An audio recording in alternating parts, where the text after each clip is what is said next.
Hey y'all, welcome to Cop Work.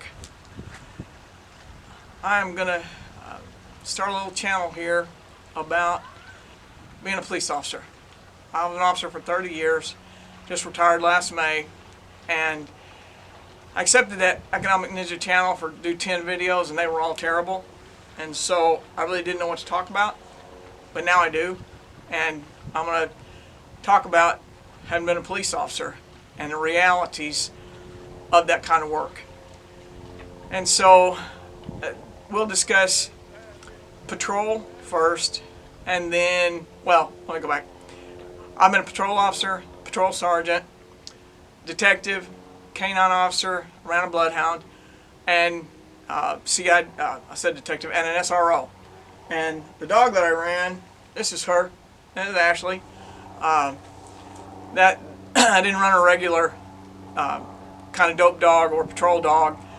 She was a tracking dog and a cadaver recovery dog specializing in water work, drowning victims. And so, anyway, I started out as a dispatcher and went to a police academy and became a reserve, and I worked for free. And shout out to everybody who has worked for free.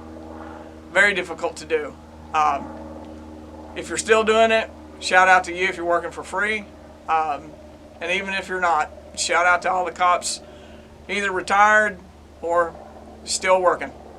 But today, what I'm going to do is just show you a little what happened to me. Really, one of the first major calls I had as a reserve. I had no police experience. Straight out of the academy. And my partner and I, they called one night and said there was a party going on at the community house in the town we worked in. Could we come and work? And so I said okay, and I showed up at the station, and I met the other officer, and we got in the car, and I'll show you how it went. And it was really a different kind of deal. The community house was right here, and my partner and I were sitting over here, and we hadn't been sitting there 5 minutes, and sure enough, some kids in a red pickup truck, they come down this way and around the corner, and when they came around the corner, I told my partner, I said, they're here.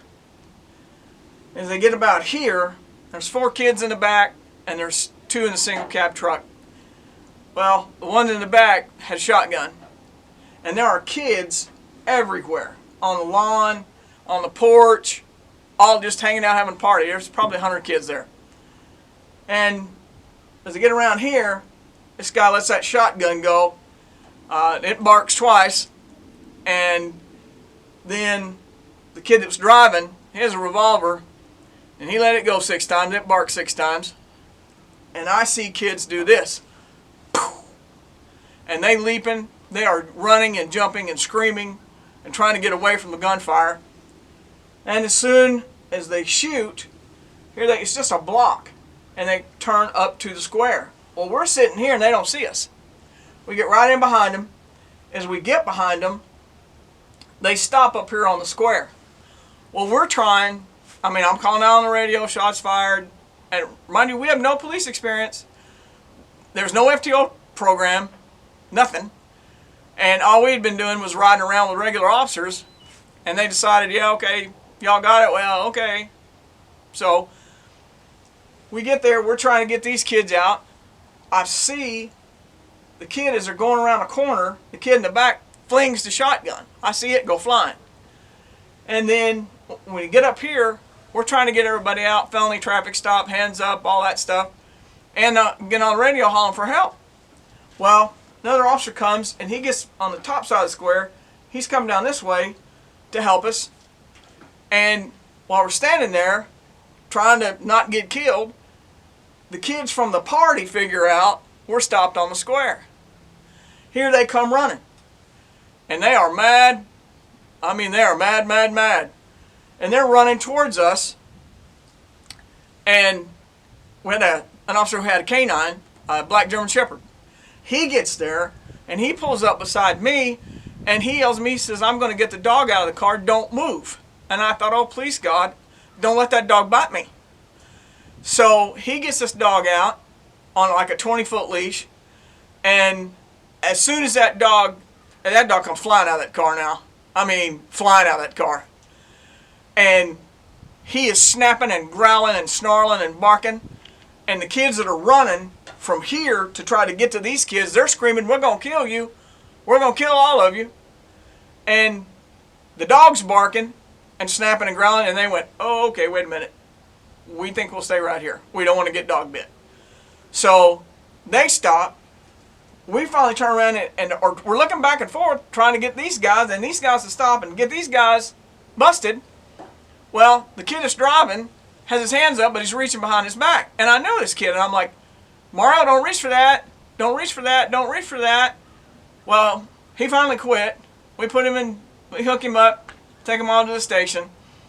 We get out of the station, and he looks at me and says, you know, if I'd had any more bullets, I'd have killed you. Which I probably said to him, no, they'd be coming to get you, not me. And he said, well, I'm a kid, you can't kill me. I said, oh, yes, I can. You pull a gun on me, I'm going to kill you. And that's just the way it should be. The officers need to go home at the end of the day, every day. And if you're dumb enough to pull a gun on an officer, I'm sorry, you lose. Now, all these kids are juveniles, so they got charged with aggravated assault, but they really got a slap on the wrist. And thank God, down here, all these kids that were here, nobody got hit. Nobody got hit with that. I guess they were shooting buckshot or birdshot out of a shotgun. Nobody got hit. And the kid shooting a little revolver, he didn't hit anybody either. Thank God for that. They didn't get hit. They didn't die. Nothing terrible. But it was an eye-opening experience. And I was working for free. And so that was a trial by fire right there. So that's the first one, and we'll talk some more about some more later. I'm on a time deal with my camera. It'll only go so long, and then it shuts off, like 10 minutes. So anyway, that's the introduction. That was my first thing. I saw people shot, and then I got threatened to be killed. But that's the world. That's just the world of police work. It's the way it is. And so, anyway, we'll talk some other ones. I got some more to talk about, do some more videos. But if you can, if anybody sees this, if you can, please donate to the hurricane relief effort. They need everything. They do. They need everything. And to quote my favorite cop show ever, Hill Street Blues, when that patrol sergeant would say they're about to break up out of going on the street, and he would say, let's be careful out there. And I'm telling y'all, to paraphrase him, y'all be careful out there.